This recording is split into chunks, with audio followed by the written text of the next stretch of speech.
Esta é a história do dia da Rádio Observador. Em busca da verdade no meio de uma guerra.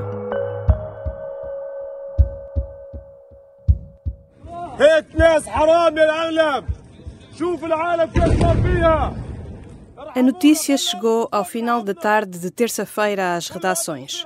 O hospital árabe Al-Ali, na cidade de Gaza, tinha sido atacado. De acordo com as autoridades locais, este ataque matou 471 pessoas. Desde o reacender do conflito entre Israel e o Hamas, no início do mês, terão morrido 5.000. Quem atacou o hospital? O Hamas acusa as forças israelitas.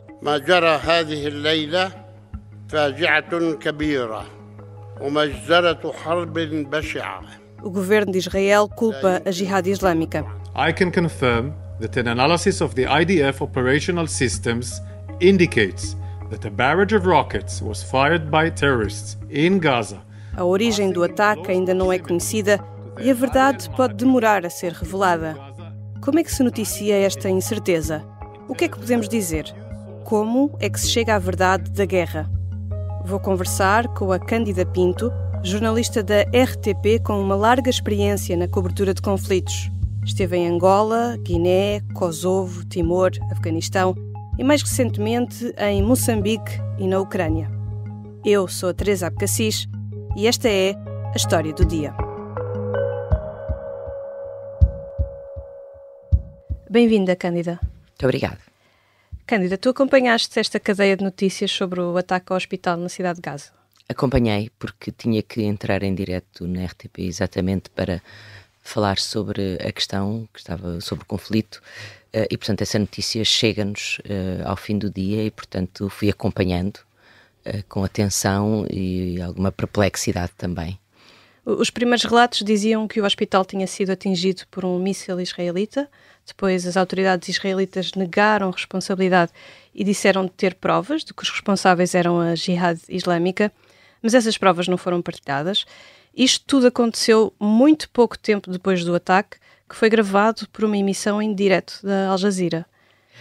Sim, os primeiros momentos são estranhos, são complexos e são terríveis ao mesmo tempo. Portanto, é essa primeira indicação por parte do Ministério da Saúde de Gaza de que o hospital tinha sido atingido com um número de 500 mortos. Pouco depois há a tomada de posição do presidente da Autoridade Palestiniana, Mahmoud Abbas, que estava em Amman, na Jordânia, à espera de Biden para ter uma mini cimeira árabe com o presidente americano, e ele retira-se de Amman, portanto abandona a capital da Jordânia e abandona também, portanto, essa possibilidade de falar com Biden, exatamente por causa disto, por causa deste acontecimento. Portanto, as primeiras indicações percebe-se que é algo muito forte, mas sem se perceber exatamente o quê, porque Israel começa a dizer que não foi, a dizer que é um rocket da Jihad Islâmica, e começa depois a libertar umas gravações áudio, alegadamente de 2 elementos do Hamas, exatamente a falarem sobre o incidente e a dizerem que tinha sido algo feito no interior de Gaza, mas isso é apresentado por Israel, portanto o Hamas e Gaza não admitiram nunca essa possibilidade.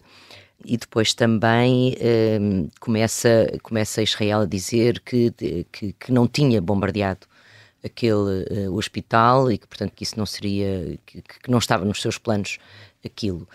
Se bem que a Organização Mundial de Saúde veio dizer hoje que 20 hospitais tinham sido avisados por parte de Israel para que as pessoas se retirassem. Ora, aquele hospital, para além dos feridos que estava a tratar, tinha também muitas pessoas que tinham fugido para ali, por não saberem já para onde fugir, face à intensidade dos bombardeamentos. Portanto, havia muita informação estranha e, portanto, neste tipo de situação acho que é preciso esperar, perceber exatamente o que aconteceu, e nesta altura eu creio que ainda é prematuro ter uma avaliação definitiva. Aliás, o Primeiro-Ministro britânico acabou de dizer há pouco isso mesmo, que é preciso esperar por uma investigação mais apurada sobre aquilo que aconteceu. We should not rush to judgment before we have all the facts on this awful situation.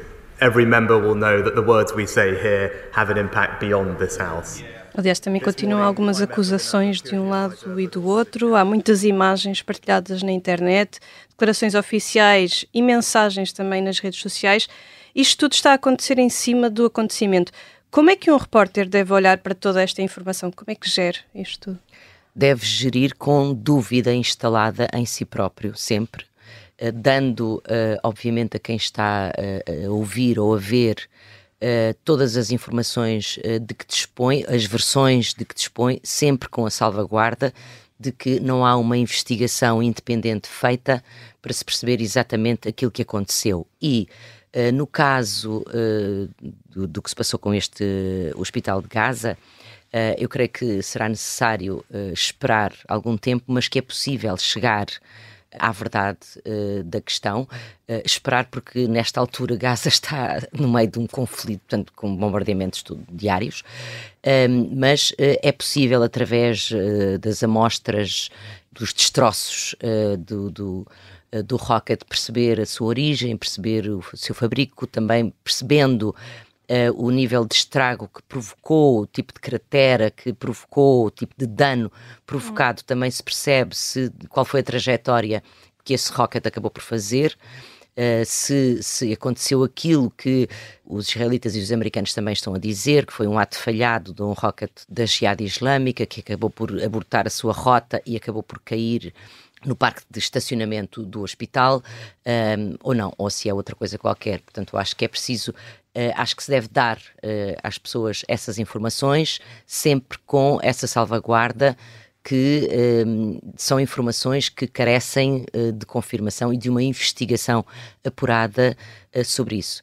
Contudo, há um efeito que esse ataque provocou imediatamente, independentemente da origem e da veracidade do que aconteceu, que foi esse rastilho pela Rua Árabe, com manifestações não só na Cisjordânia, em Gaza, mas também em várias capitais do mundo árabe e mesmo fora, porque tem a ver com a narrativa a que infelizmente estávamos habituados nos últimos dias, que é: Israel bombardeia Gaza, o Hamas bombardeia Israel. Portanto, este elemento tão perturbador, tão destruidor de um hospital em Gaza ser bombardeado fora da narrativa é algo que é difícil de assimilar, exatamente. E, portanto, o efeito foi um rastilho imediato. Falando ainda sobre o ataque ao hospital em Gaza, Marcelo Rebelo de Sousa mostrou solidariedade para com as vítimas, mas recusou atribuir culpas. Este é o momento de fazer tudo para que verdadeiramente haja futuro numa situação e numa região que tem sofrido muito ao longo do tempo. Isso ganha com o silêncio e com a diplomacia, se possível, mais do que com o falar publicamente da matéria. O Presidente da República prefere manter o silêncio nesta atribuição, neste troca-culpas. Cândida, tu tens bastante experiência na cobertura de conflitos. Há quem diga que a verdade é a primeira vítima de uma guerra. Isto é assim? Muitas vezes acontece. Eu acho que o nosso dever é sempre tentar aproximar-nos o mais possível dos factos e relatar esses factos. Nem sempre isso é possível e muitas vezes há muita ilusão em relação àquilo que de facto se passou.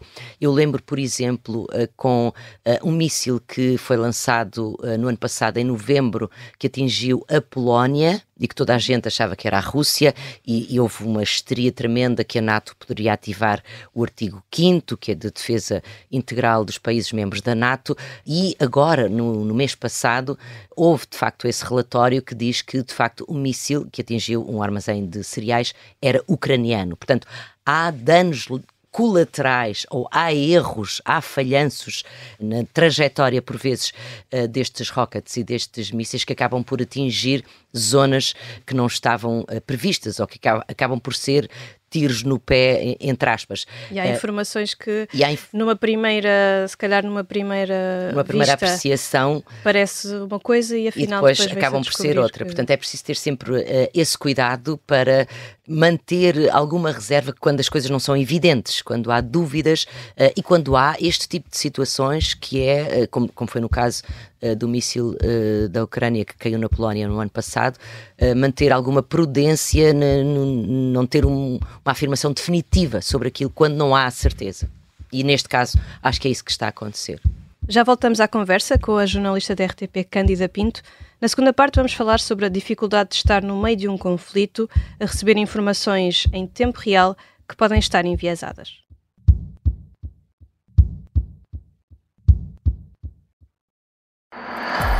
As pessoas iam para lá jogar a dinheiro. Eu vi lá uma roleta. Este é o Encantador de Ricos. É a história de como Pedro Caldeira, o maior corretor da Bolsa Portuguesa, seduziu a alta sociedade dos anos 80 e perdeu os milhões que lhe confiaram. Eles estavam em choque. Aquilo foi quase como uma bomba, não é? Uma série para ouvir em 6 episódios que faz parte dos Podcast Plus do Observador. É narrada por mim, São José Correia, com banda sonora original de The Legendary Tiger Man. Os Podcast Plus do Observador têm o apoio da Onda Automóveis. Estamos de volta para a segunda parte da conversa com a jornalista Cândida Pinto. Cândida, tu já estiveste em inúmeros cenários de guerra, no Kosovo, em Timor, no Afeganistão, na Ucrânia. Qual foi a situação em que sentiste que era mais difícil relatar o que é que estava a acontecer? Eu creio que a situação onde senti que era extremamente difícil relatar o que estava a acontecer foi na Líbia durante a Primavera Árabe em 2011, quando Gaddafi ainda estava no poder. Isto porque os jornalistas eram absolutamente controlados pelo regime, não tínhamos a mínima liberdade de acompanhados até por acompanhados, tradutores. Não podíamos andar por sítio nenhum sozinhos e tínhamos que relatar aquilo que eles queriam, embora aquilo que nós víamos muitas vezes não era aquilo que eles queriam que nós víssemos, mas nós, enfim, no meio audiovisual, como é aquele onde eu trabalho, era muito ingrato passar por trincheiras, passar por carros de combate, passar por tudo isso, não poder filmar e não poder mostrar o que estava a acontecer. E, portanto, éramos rigorosamente levados... Contar naquela altura? Podia contar, mas era um contar sem imagens, o que para um meio audiovisual é muito complicado, não é? Porque parece que estava a falhar alguma coisa, não é? Portanto, era extremamente difícil desmontar aquilo que tínhamos acesso. E portanto eu acho que aí, aliás, chegou uma altura em que eles nos quiseram levar a uma manifestação de crianças de apoio ao Coronel Gaddafi, e eu nesse dia telefonei para Lisboa e disse: eu vou-me embora porque eu acho que não estou aqui a fazer a grande coisa, e as condições de trabalho eram terríveis em termos de podermos de facto relatar aquilo que estava a acontecer. Quando estamos no terreno também entramos em contacto com as partes e obviamente elas têm sempre a sua narrativa. É comum sentires que as pessoas estão a tentar de alguma forma manipular a tua história? Eu acho que sim, eu acho que nós temos que partir do princípio que isso vai quase sempre acontecer. Quando há um conflito, quando há duas partes, cada um dos adversários quer levar a melhor, quer ter mais protagonismo, quer ter a verdade do seu lado, e portanto há essa tendência sempre para vender o seu peixe, ou seja, tentar convencer-nos de que aquele lado é o lado que tem a verdade. Portanto é preciso sempre ter muito cuidado, e há um instrumento com o qual eu trabalho sempre, que é a dúvida. Eu acho que nós devemos ter sempre a dúvida presente em relação àquilo que estamos a ver, a relatar, a ouvir. Tudo isso é preciso ter presente essa questão da dúvida, acho que é muito importante. Mesmo no ano passado, em relação a Bucha, por exemplo, onde aconteceram as maiores atrocidades, eu estava em Kiev na altura, e quando nos encaminhámos, quando foi possível ir a Bucha no primeiro dia e já se ouvia falar das atrocidades, eu fui cheia de dúvidas, achava que aquilo era enorme e que não poderia acontecer. e só depois no local, sem ninguém, portanto, a ter acesso direto às pessoas, as pessoas ainda algumas em estado de choque, mas com uma enorme transparência de discurso, porque não tinha havido tempo para manipular as pessoas, aí percebi de facto que a dimensão, se calhar. A dimensão, e que não havia razão para ter dúvida naquele caso. Mas eu acho que a dúvida é algo que nos deve acompanhar sempre. Quando estás no terreno, como contavas, também é difícil acompanhares tudo o que vai ser dito em todo o mundo sobre o que está a acontecer, sobre a guerra, mas quem está na redação e fala contigo está a ver tudo isto.